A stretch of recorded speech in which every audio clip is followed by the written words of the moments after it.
Hi everybody, it's Kim from Expressions of the Universe with your weekly wisdom for June 2nd through June 9th. And happy birthday to all the Geminis in my life. I want to give a special shout out to my sister who is a 12-degree Gemini and will be celebrating her birthday tomorrow. And hopefully she's watching this. I'm a 13-degree Gemini. And the weird thing is, my sister and I were born 10 years apart at the same time, but she was born at night and I was born in the morning. And we do have different degrees. She's a 12, I'm a 13.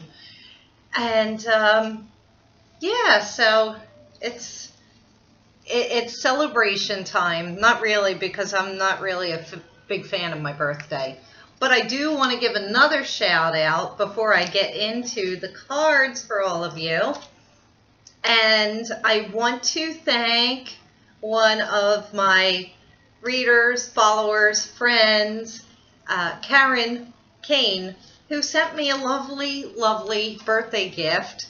And I haven't had the chance to properly thank her because I wanted to do this and then send her a really nice note. I actually got really kind of emotional when I read the card, and it was verklempt. But does she know me or what? Ravens brew coffee.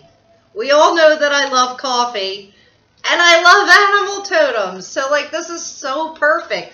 I almost don't even want to grind it because, you know, I'm a saver of things. I'm really sentimental.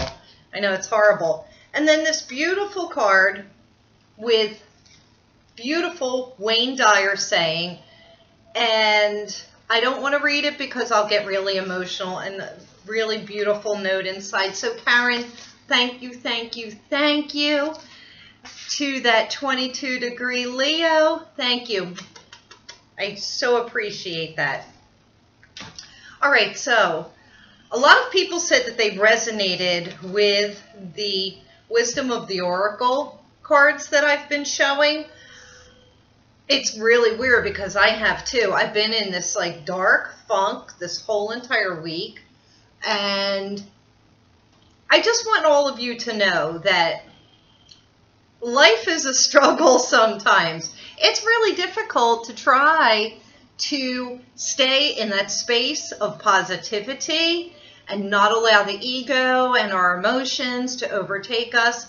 I don't know if it's because, you know, I have so many aspects in Gemini in the 12th house, which is that of karma, or the fact that I just finished my Chiron return, the Wounded Healer, and now I'm approaching my Black Lilith return. That's like the dark night of the soul.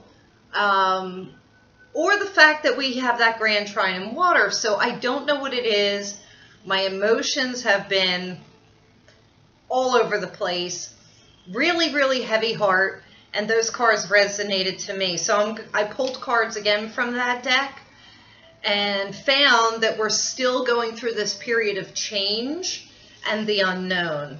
So I'm with you. I'm with all of you. But I have to consciously try and stay in that space of positivity and avoid people and situations that I know I may regret something that I say later. So if you're there with me, holla.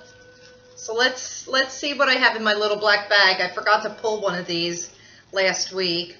And hopefully we're getting ready for a thunderstorm. And hopefully I won't lose power. So let's see. We have, oh, this is good. This is good. We have adventure. So let's get out of that dark space. Let's get out of that negativity. Let's go on an adventure and have some fun with our lives. That's what I'm going to try and do. You know, I'll force myself to get out of the house and do that. But yeah, adventure. I like that theme. That's a good one. Planetarily wise, astrologically wise, not a whole lot going on this week. The Grand Trine in water will end around June 7th into June 8th, depending on where you live. During the Grand Trine in water, we've got three planets that are forming a triangle in the sky. They're lining up Neptune, I don't know, Neptune, maybe Venus, and Jupiter. My mind just drew a blank, but they are hitting Pisces, Scorpio, and Cancer. Brings up a lot of emotion in us. It also heightens our intuition. I've been telling you to pay attention to the signs. The signs I've been getting over the past 2 weeks have been off the chain, not in a good way, because my grandmother keeps coming to me, and that always scares me because that always kind of signifies that something really bad is about to happen. It's like she's giving me that warning. But she could be coming to wish me happy birthday. I don't know. And then my mom came to me also once this week, and I never hear from her either. So, I don't know. I hope nothing bad happens. I do have an aging, ailing, sick dog, and that's been really of great concern to me. But enough of that. Let's get on to the cards for the week so that you can get back to watching your Hallmark channel. So I have Unfinished Symphony coming in tomorrow, today into tomorrow. And this is indicating unfinished business, unlearned lessons, things that we need to go back over. This is also about making amends with someone that you haven't forgiven, but you need to. Also, the number 10 card, that's always about, loving yourself and putting up your protections. It's about what you're going to manifest. And so if you have not learned all your lessons, say from the last, the Taurus transit, or even that Aries transit, we have to hash out that stuff that's going on in our lives so that we can move forward. And what's interesting that's showing up for the middle of the week, it's the fates. So it kind of plays into that unfinished symphony because the fates are about karma, destiny, synchronicities, fate. So this is also saying to me is that this unfinished symphony is related to something that was fated and destined for you, and definitely tied into a karmic lesson.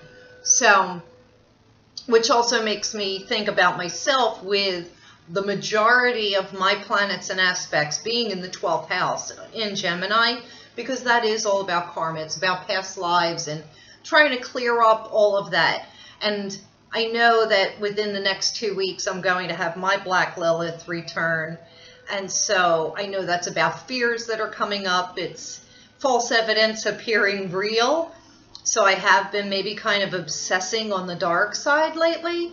If you want to know more about your Black Lilith, you can always order up a chart with me, and then I can point out that and your Chiron, and we could talk about those different aspects. Also, younger people that are hitting 27 through 30, or people that are about to hit 60, you're having a Saturn return.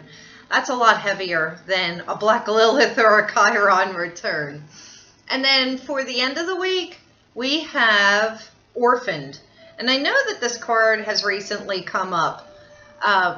You'll see that it's a number 5. 5 always indicates change to me. That also goes with last Friday's card, Change in the Wind. And Orphaned is about feelings of loss, feelings of abandonment, not feeling whole, not feeling like you fit in or you belong where you are. So you're possibly contemplating either moving, switching jobs, changing partners. This is a big change and transformation type of card, because if you're not feeling good about where you are, the place you are, then you cannot possibly muster up enough happiness and joy to stay there much longer. So I'll explore these cards more during the week and give you their full meanings. Now, as far as crystals are concerned, and I really wish I like the lighting when I'm holding up the card. It's much better.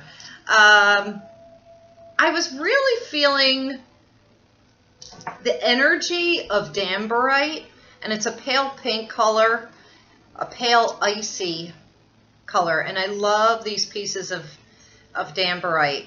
And these are definitely heart chakra centered stones. They're extremely powerful. They're great for intuition, and they really help to soothe and heal the heart chakra. So with all of this change and turmoil and transformation going on, we do need to focus on our heart chakras. If you don't have Dambarite, because this can be quite expensive and sometimes hard to find, rose quartz will work just as well. Or even some amethyst, because that's also very soothing.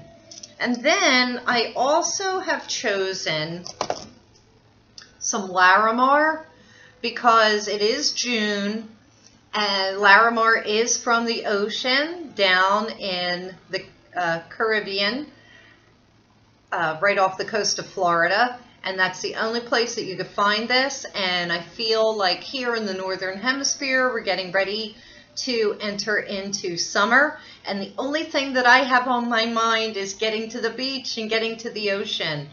So I'm going to use this. The moon will be moving into Pisces early in the week and carrying us through midweek, and I think that Dambarite is going to be really good for that, because we have the Grand Trine in water, then you're going to get that moon in Pisces. We're going to be very emotional.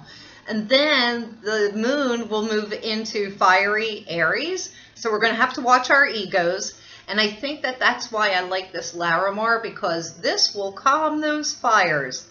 So any kind of light blue will help to soothe. But I really like the watery aspect of the Larimar. So I think that's all I have for you for this week. I'm going to cut it short. And so be sure to check out the companion blog. I don't even have one written yet, so who knows, maybe not. Just the same, have a great week. I love you. Thank you all for watching. Thank you again, Karen, for the birthday present and the beautiful card. To my sister, Sal, happy birthday, Sal. Hopefully we'll get together and have a cup of tea together. So until next week, ciao.